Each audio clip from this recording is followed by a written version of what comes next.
In 1848, word had gotten out that gold was discovered at Sutter's Mill. Well, California became very popular then. People flooded out to the state like crazy. But even after the gold rush was over, California's population continued to increase. You ever wonder why?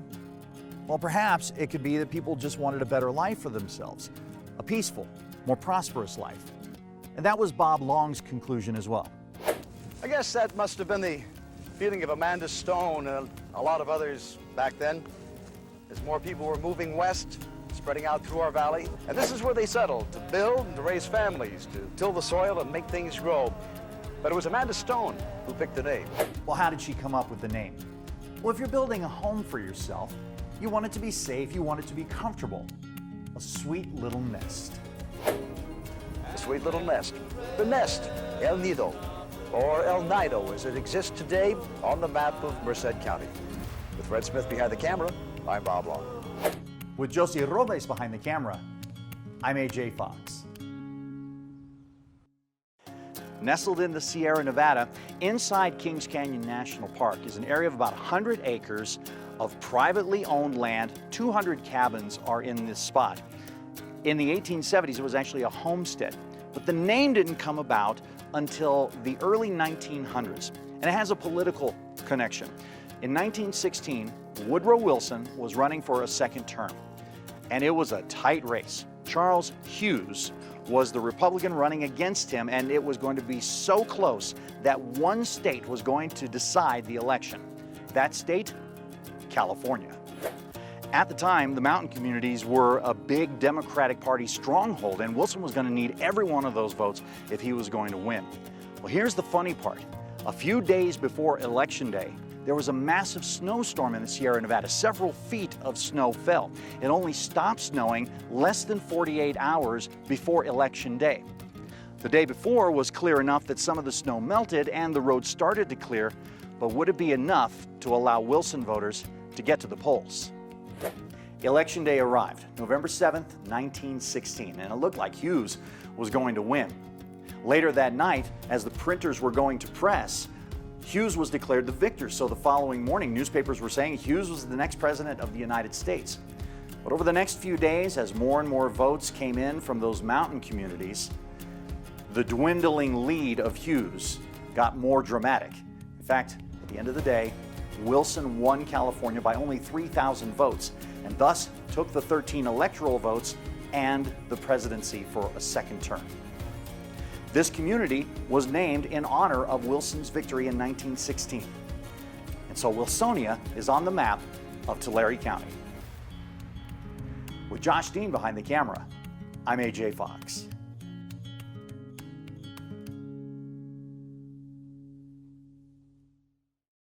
Joseph Albert Tivy moved from Kerr County, Texas to Central California in the 1850s, presumably to strike it rich in the gold rush. His name shows up in the formation of Tulare County. He was actually Tulare County's first surveyor. The year was 1852. Now, keep in mind, Tulare County at that time was all of what we now know as Tulare County, Fresno County, Kings County, and Madera County.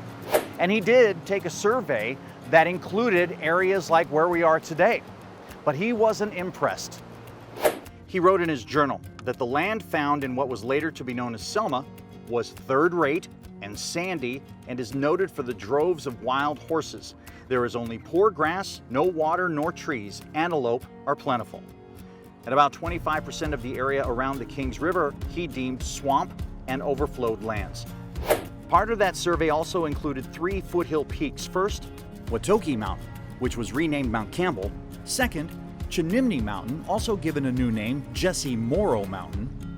And this peak, named for that hard-to-please first surveyor of Tulare County, Tivy Mountain, on the map of now Fresno County.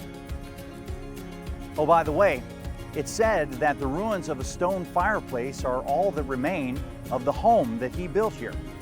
Maybe you've driven by it from time to time on Highway 180 on your way to Kings Canyon National Park.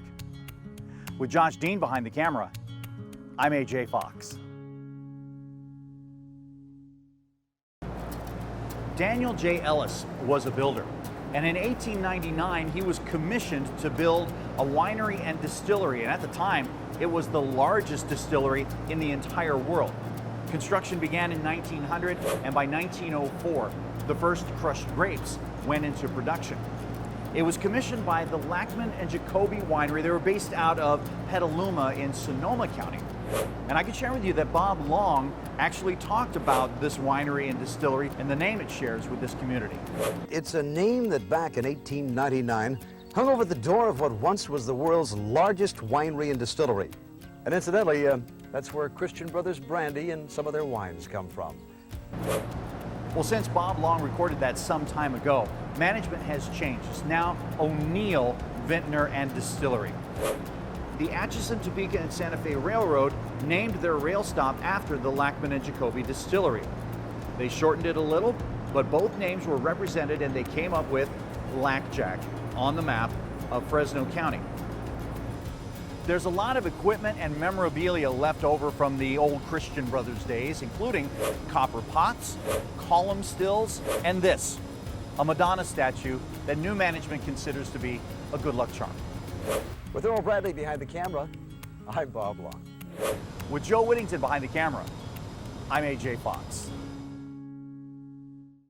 Today I'm standing on the corner of Empire Street and Lincoln Avenue, and that's significant because the Empire Investment Company purchased 19,000 acres of land here in Tulare County in the year 1905.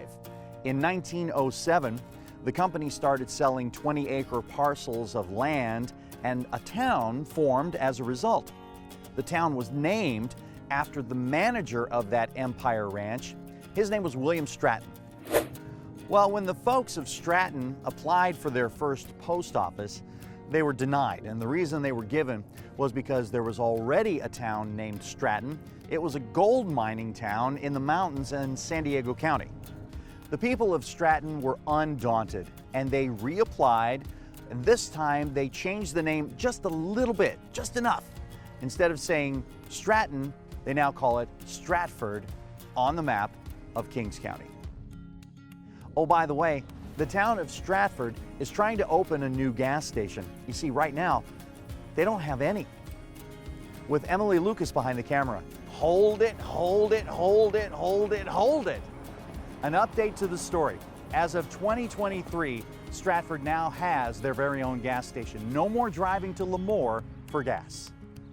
With Josie Robles behind the camera for this update, I'm AJ Fox. Well, it's a custom that if an area has an abundance of a certain type of animal or maybe a plant, the community that's established in the area would take its name from that animal or plant. And it's all over California. Bear this, antelope that, oak, pine, you get the idea. This community is a bad example of that, because the animal that this community took its name from was never that numerous in California to begin with, and it was almost extinct even before the gold rush. Well, now it's called a species of special concern by the California Department of Fish and Wildlife. The animal we're talking about is a badger. When a post office opened here in the foothills of Tulare County in 1892, it was called Camp Badger. But now just plain Badger on the map of Tulare County. Oh, by the way, Badger, California became pretty famous in 1970 when McDonald's featured them in a television commercial. I'd like 3 cheeseburgers. Here's your change. One day, a McDonald's in Visalia, California, made friends with its neighbors from the neighboring town of Badger when it fed the entire population for $12.61. You deserve a break today at McDonald's. The sign is still here, accounting for a few more people, of course. With Josie Robles behind the camera, I'm AJ Fox. Today, I know it's noisy, but I'm standing at an intersection that's not unlike thousands of intersections in Fresno County. Let me give you your bearings. That way is north. That'll take you to Madera eventually. This way goes west. That'll take you to I-5. To the south, you'll find Huron and Avenal. And finally, that direction is east. It'll take you back to the city of Fresno, after a left turn on 41, of course. Well, if that's all I had to tell you, I wouldn't have much of a story. Back in the 1920s, a fifth south direction was added to the intersection of Mount Whitney and Lassen. That new road goes to the southwest and will take you to Coalinga. Ms. Alberta Hamilton is actually credited with naming this spot after those 5 directions, and it's said she even christened it with an orange soda bottle. What's the name Alberta Hamilton gave this intersection? 5 points on the map of Fresno County. With Joe Whittington behind the camera, I'm AJ Fox.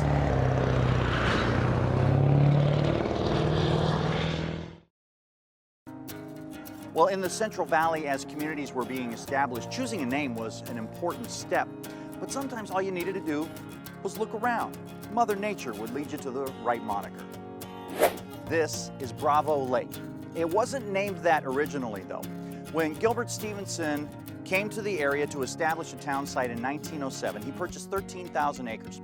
He also built the first brick buildings. He was responsible for most of the infrastructure, streets, sewer lines, the works. Well, the lake is on the southeast edge of town. It was originally designed to be a recreation area. You could do boating or have a picnic or walk around the lake and enjoy the water and the trees that surrounded the lake. And that's where the name comes from. The lake in the woods, or Wood Lake on the map of Tulare County. Oh, by the way, when you're in Wood Lake, make sure you visit the Wood Lake Botanical Garden. It's right next to Bravo Lake. You'll be glad you did. With Josh Dean behind the camera, I'm AJ Fox. Well, they used to call this lake the largest lake west of the Rockies, and some say west of the Mississippi. In the early 1800s, the area covered anywhere from 800 to 1,000 square miles. That makes it 4 or 5 times larger than Lake Tahoe. It was fed by mainly the Kings River, but also the Kaweah, the Tule rivers, the Kern River as well. In the mid-1800s, the diversion of these rivers and construction of canals robbed the lake of its connection to the annual Sierra snowmelt. The lake went dry for the first time in 1899. Since then, it's returned only under the influence of massive rainfall or snowmelt years. One of those years was 1938, when an abundant rain year caused the lake to fill. The same thing happened in 1983, which was an El Nino year. Well, that brings us to 2023. There was a record snow in the Sierra Nevada that year that turned into quite a lot of runoff water. They called it the Big Melt. And the powers that be diverted that extra water into the old dry lake bed. Well, here's the problem. That dry lake bed had been converted into agricultural interests over the years, and when all that water came flooding back down, it made a big mess. Well, when the Spanish expeditions arrived, they found that there was an abundance of brush grown. It was a bulrush plant that they called Los Tulares, and that became the basis of the name of the lake, Tulare Lake, occasionally on the map of Kings County. With Josie Robles behind the camera, I'm AJ Fox. Charles O'Neill was a prominent rancher in the San Joaquin Valley, but he didn't start out that way. He sort of wandered through life. He was born in Illinois. His family moved to Texas. When he came of age, he became a Texas Ranger for a time. But right around the time of the gold rush, he said, I'm going to move to California. He went through the Sonoran Desert, which was kind of a dodgy trip. He ended up turning into Mexico, stayed there for several months. Finally ended up in California, where he went from mining colony to mining colony, and finally landing a job with the big ranch company, Miller and Lux. He later moved to Watsonville and opened a saloon. And when he was done with that, he moved here, where we are today. Bought some land, planted an orchard, started a ranch. He even opened a small hotel that he named after himself, of course. But when the post office opened on October 4th, 1887, they took the name of the owner of that hotel, Charles O'Neill. O'Neill's on the map of Madera County. With Josh Dean behind the camera, I'm AJ Fox. You can watch this and other installments of our On the Map series brought to you by the Fresno City and County Historical Society. Just go to our website, yourcentralvalley.com/on the map.